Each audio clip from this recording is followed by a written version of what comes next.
Hello everyone, it is me Vegeta T23 and welcome back to my new What If. Today we're talking about what if Saiyans and Tuffles had an agreement. Before I start, I'd like to mention that I created a Discord server for you to join. The link is in the description of this video, so if you'd like to join in and talk to me and the rest of my fans, it's there. I'd also like to mention that I created an Instagram so you can survey my very uninteresting life. I mainly post Osu stuff. Now back to the video. In the last part, we discussed the events after Cell and our Saiyans training for the most part, as well as their newborn kids joining the party. At first, Raditz was stronger than Vegeta because he knew the Super Saiyan 2 concept before the King, so he knew what he had to do to get it. But time is on Vegeta's side as he manages to go even further beyond that, unbeknownst to Raditz. As a matter of fact, Kakarot, Vegeta, Broly, to some extent, and Bardock, also to some extent, have succeeded in transforming into Super Saiyan 3s, and all that happened in the 7-year time gap. Raditz, being the Mr. Satan of this what if, decides to invite his family to participate in the Tenkaichi Budokai. However, no one cares, except Vegeta, a little bit, who want to teach Raditz a little lesson in power. At the tournament grounds, Vegeta fought against Kibito and revealed his Super Saiyan 3 in front of Raditz, which pissed him off big time. Vegeta was then attacked by Yamo and Spopovich, but Vegeta broke free from the paralyzed state Shin made him to be in rather easily, killing Yamo while at it. Vegeta, Shin, Kibito, and Raditz all follow Spopovich. At the ship, Vegeta couldn't hide all his power, so to make the entrance, he went for the kill. However, he didn't succeed, and instead he released Boo. Kakarot and Broly soon arrived and witnessed something Shin feared of would happen: Babidi turning Vegeta and Raditz into Majins. With the recap out of the way, let's continue the what if. Shin is trembling in fear and is telling the two to resist or it's all over if they fall in Babidi's hands. Vegeta is trying but barely manages to get it together as he pushes all his power downwards to try and surprise Babidi to make it easier for himself. He manages so and faints. However, Raditz isn't done yet, as Raditz is lamenting his crushed dreams ever since Vegeta showcased his new form, wanting it for, well, himself. Babidi managed to pick himself up and finish the job. Raditz has now become Majin Raditz. Vegeta looks on in amazement as to how Raditz managed to push his power, but he sees a big ass M on Raditz's forehead.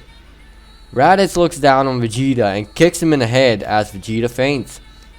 Raditz then turns his attention to Broly, and Raditz determines that he can't control that much power as he'd lose himself in it. Kakarot is up, and Raditz starts with how Kakarot always had the spotlight since he was a child, which is false, and how he only managed to befriend King Vegeta because of his potential. This is also false since Kakarot had a greater will to fight and destroy his body after every training session compared to Raditz. Raditz then challenges Kakarot to a fight and asserts his dominance. Kakarot agrees as the two depart to some remote place along with Shin. Broly, Kibito, and fainted Vegeta are the ones remaining, and out comes Majin Buu. Broly is confused and Bardock is just crying from laughter as to how can this blob be so powerful. Babidi commands Buu to dispose of the people in front of him, and Buu proceeds to smack Bardock's ass for a little bit. Bardock, however, transforms into a Super Saiyan 3 and manages to overpower Buu by a slight margin. However, it's still not honed enough like Kakarot's or Vegeta's.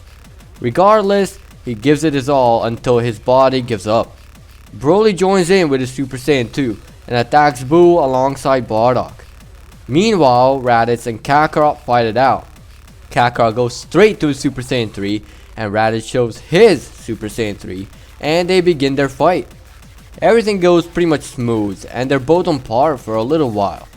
Kakarot notices the decrease in power of Raditz, but doesn't say anything until Raditz himself notices it.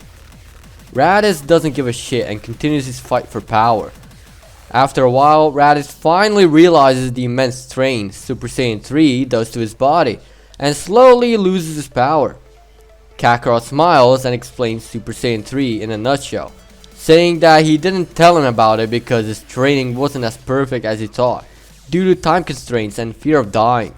Raditz tried making up some excuses, saying Bobbity gave him what he wanted and he doesn't care about anything but Super Saiyan 3 right now. Bobbity then commands Raditz to kill the Supreme Kai all of a sudden. Raditz reacts in violence and barely refuses, saying the Kai is none of his business and he doesn't care about anything but killing his brother. Kakarot continues to explain how Super Saiyan 3 is made for people with high endurance and willpower and not for everyone because of reasons which he experienced himself just now. Raditz tries returning some of his energy back but fails nearing the end, dropping back to base. Kakarot proves his point by doing the thing Raditz wanted to do, powering up the furthest as possible. Raditz can't really fathom the power and just stands defeated. Kakarot congratulates on his first transformation, but also saying that he needs to train a lot more vigorously in order to maintain it, kicking him in the back of his head and making him faint. Kakarot guides the Supreme Kai to leave as they'll deal with everything. The Kai is reluctant but agrees to watch from distance, giving them some pointers on destroying Boo. Kakarot thanks the Kai and returns back. On the scene, Bardock is back in Super Saiyan 3 and Broly went berserk. Kakarot joins in the fight by kicking Boo further in the air from underneath and then firing a massive double sundae at Boo. The only problem is that he didn't engulf Boo in the blast, rather it exploded and Boo regenerated. Kakarot forgot the most crucial part of the whole trick. He then commands Broly to stand down as to not get involved with his berserker state. Boo attempts to rush Kakarot, but Kakarot uses his tail to grab hold of Boo and throw him back in the air, then coming up from above and doing the same attack again, this time properly. The second time doesn't work either, and right when you think it can get worse, Kakarot loses all of his power. Shin sees that his battle is hopeless, so he takes Kibito and the Saiyans present there and teleports them back to the world of Kais. Kibito is awake and alert of the situation, and is actually pretty shook by the power of Saiyans. As of now, they begin training on their world and observing Earth. Raditz wakes up, looks around, and senses Majin Buu. He knew that now when no one is on Earth, he should intervene and destroy Buu himself, thinking of a perfect way. Raditz decides to blow himself up during his way to Bobbity's ship, thinking it's a appropriate way to get rid of the pink bubblegum. Raditz then arrives and sees Boo and Bobbity. Boo kills the boar by turning him into chocolate and eating him. Raditz is done with everyone's shit and begins his final atonement, mentioning every Saiyan that is important to him, including Kakarot and Vegeta. At last, he manages to destroy Bobbity, but unfortunately, Boo still remains intact. Boo sees that no one is around anymore, so he goes into town to get chocolate and destroy stuff. He immediately picks the Saiyan city and starts going at it with the Saiyans, all while our Saiyans at the world of Kais are angry at Boo and want to take another crack at him. During that time, as they're observing, Mr. Satan, actual Mr. Satan, has taken it up for himself to deal with Boo, but ends up making a friend out of him and keeping him in check. Eventually, the Boo splits into Good Boo and Evil Boo, much as it happens in canon, and Super Boo is born. On the Kai's world, they think fast, and they come to the conclusion that Kakarot should pull out the Z-Sword and train with it to become stronger. That happens, and they test it out for a little while. They eventually break it, and the old Kai emerges. Kakarot gets the mystic power unlocked and is then sent to Earth. On Earth, Boo is wreaking havoc naturally. Kakarot manages to hold his own with Boo, and everything goes well.